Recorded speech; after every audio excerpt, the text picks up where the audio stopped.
Bonjour les amis turfistes et bienvenue sur la chaîne YouTube Nico Quintet Prono. On se retrouve pour un Quintet Plus ce samedi 21 janvier à Vincennes. Un petit retour sur le dernier Quintet Plus de trop. Je vous rappelle que je ne fais que les Quintet Plus de trop et je n'ai pas les connaissances et compétences pour l'instant pour les Quintet Plus de plat et d'obstacles. Retour sur celui donc de jeudi où malheureusement j'ai tenté une impasse sur le Ibiki de Well, le numéro 7. Franck Leblanc le trouvait un peu décevant et finalement il lui a donné une belle réponse en gagnant tout simplement.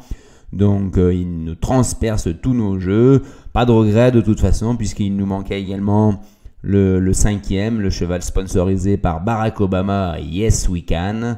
Et puis en plus des petits rapports avec un rapport Quintet Plus des ordres de l'ordre de 34 € je crois. Donc on se dirige, ça reste malgré tout un mois de janvier positif. Vous voyez la réussite en tiercé, en Quintet Plus. Regardez le béton que je vous donne, 69% dans les 3 premiers s'il vous plaît et ensuite 46% pour le cheval coquin. Là, on va à Vincennes, on a un Quintet Plus de prestige, on va dire, avec un parcours sur les 2850 mètres de la grande piste, un départ volté. Il y a 2 échelons de départ pour des 6 ans et plus, mâle, hongre, femelle. Le recul est à partir de 405 000 € de 25 mètres. Et par contre, aux 50 mètres, on aurait pu avoir des chevaux à 1 200 000, mais personne n'a relevé le défi. Et c'est une course européenne, mais bon. On a seulement le 10 Victor Ferme que je vais vous mettre dans les interdits. Donc c'est une course qui va se passer entre concurrents français. À partir de ces données de course, on voit qu'on n'a que 2 chevaux de 6 ans. Hein, le 7 Okaï de Giel et le 9 Eliade du Goûter. Donc il faudra se méfier des plus jeunes. On a 2 chevaux de 7 ans. Goéland au fort et Goen Boy. Et on a vraiment des chevaux donc de grande qualité au premier échelon. Ça va être très compliqué de rendre 25 mètres. Je suis parti sur ce postulat là. Hein. Moi, plutôt, ça va se jouer plutôt au premier échelon, plus les 2 chevaux de classe du deuxième échelon. Si c'est pas le cas, là on pourrait avoir des grosses surprises avec Duel du GR, Firecracker qui éventuellement pourrait revenir. Mais j'ai pas pris cette option là. D'autant plus que les conditions de course nous indiqueraient, on pourrait avoir une issue avec 70% de probabilité pour que le tiercé fasse moins de 100 € dans l'ordre, le Quintet Plus désordre fasse moins de 100 € dans le désordre, moins 70%, hein, c'est bien ça, hein, de probabilité pour que le Quintet Plus désordre fasse moins de 100 €. Donc il va falloir trouver l'ordre les amis. On y va avec enjeu combiné donc pour ce samedi.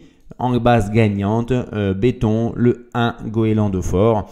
Il a bien fait dans la finale du GNT, battu uniquement par Gentil de Muse. Certes, le lot était un tout petit peu moins relevé et il est le moins riche. Mais pas moins le talentueux. Il a été éliminé 1 ou 2 fois, donc Christian Bijon a essayé de le maintenir en grande condition du mieux possible. Est-ce qu'il va l'emporter? Est-ce qu'il va suffisamment affûter pour ça? Allons-y comme ça, c'est vraiment un très bon cheval. Hein. Il est à 11 sur 14 dans les 3 premiers sur les 2700 grandes pistes quand il est déféré des 4 et à 12 sur 14 dans les 5. Hein. Donc bonne base de jeu je pense. Hein. Ensuite le 5 Falco d'Avaroche, c'est un peu le même profil. Ça fait 2 courses où il y va gentiment. Avec Eric Raffin, c'est 17 sur 22. Il est à 9 sur 12 dans les 3 premiers sur les parcours de tenue de la grande piste déféré des 4. 11 sur 12 dans les 5 premiers. Et quand c'est avec Raffin, alors là on est à 9 sur 10. Donc vous voyez, les stats sont très bonnes. Il devrait être dans le Quintet Plus. Maintenant, ce ne sont que des stats. Hein. Vous savez que les statistiques, hein, c'est comme les mini-jupes des filles. Hein. Ça en dit long, mais ça cache l'essentiel, si vous voulez. Donc là, bon, on a 2 gros points d'appui quand même pour cette course-là, hein, qui irait dans le sens où on pourrait avoir des rapports assez faible. Ensuite, on y va avec le 3 Goen Boy. Il vient de très décevoir à Cagnes-sur-Mer. Hein. Il était très chuchoté à 5 contre 1 en étant au 25 mètres dans le prix de la Côte d'Azur. Apparemment, Romain Derieux trouve qu'il y a un problème de ferrure. Il est revenu légèrement fiévreux. Il a bien récupéré. C'est un bel engagement. Cette fois-ci, c'est son bel engagement un peu de l'hiver, on va dire. Et le parcours des grandes pistes de Vincennes ne lui pose pas de problème puisqu'il a 8 sur 11 sur les 2700 mètres grandes pistes. Et c'est ni plus ni moins que le 4e du Critérium des 5 en septembre 2021. Il y a eu des soucis de santé. Donc je le retiens, je le rachète. Je le retiens très haut. Par contre, là, s'il montre rien, il faudra se poser des questions. Ensuite, on a le 7 Okaï de Giel. c'est un cheval qui, dans ses 20, 30, 40 dernières courses, il a quasiment que des courses dans les groupes 1, groupe 2, groupe 3, avec les meilleurs de sa génération, ou encore avec le prix de Bourgogne dernièrement, où il a trébuché, donc il a fait la faute. En plus, le parcours de grande piste sur les 2700 mètres et plus, ça ne lui pose pas de problème, il est à 17 sur 22 dans les 5 premiers. Déférer des 4, il est très très peu, ça lui amène pas grand chose. Der Soir le défaire des 4 uniquement pour les courses de groupe 1, on va dire, hein. Donc là aujourd'hui, le défaire des 4, malgré tout, il avait fini dans les courses de groupe 1, 5e, 8e, 8e. Bon, c'est très relevé. C'est sa course du meeting, hein. Espérons pour le clan Der Soir qu'il puisse en profiter. Ensuite, on y va alors avec mon premier gros outsider là, hein, DS Noire. Je la suis depuis très très longtemps, hein, DS Noire. Hein, c'est une terrible finisseuse. Elle était assez malheureuse, notamment dans sa dernière course où elle est venue en tête devant les tribunes au premier passage. Ensuite, avec le jeu des relais, elle s'est retrouvée en 4e ligne. Elle a rongé son frein. Elle a vu le jour bien trop tardivement. Ça peut le faire si la course hallebarde et si elle n'est pas trop loin de la tête. Attention, elle peut finir 3, 4 sans problème, hein. Par contre, il va falloir une course cachée à l'économie parce que le lot est quand même très relevé. Ensuite, on y va avec le premier des 25 mètres, c'est Bello Romain. Il va faire course, hein. Lui, c'est quasiment ses dernières courses. C'est sa dernière course à Vincennes. Il était 4e du Dumouche, là, du Jean Dumouche, en 2022, là, en décembre. Et le prix de Brest me semble un petit peu plus fort devant, peut-être moins bon derrière. Je le vois donc pour une place, hein, sur le parcours des 2700 mètres grande piste, il est à 18 sur 20 dans les 5, 12 sur 20 dans les 3 premiers. Et si on met en plus déféré des 4, alors là c'est 5 sur 5. Il a toujours fait l'arrivée 2700 mètres grande piste, déféré des 4.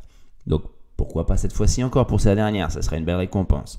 Ensuite, on y va avec le deuxième cheval de classe Éclat de gloire qui a remporté le Tour européen des trotteurs cette année, qui vient de faire un sage parcours à la corde, mais il a fallu se donner quand même à Cagnes-sur-Mer en rendant 50 mètres.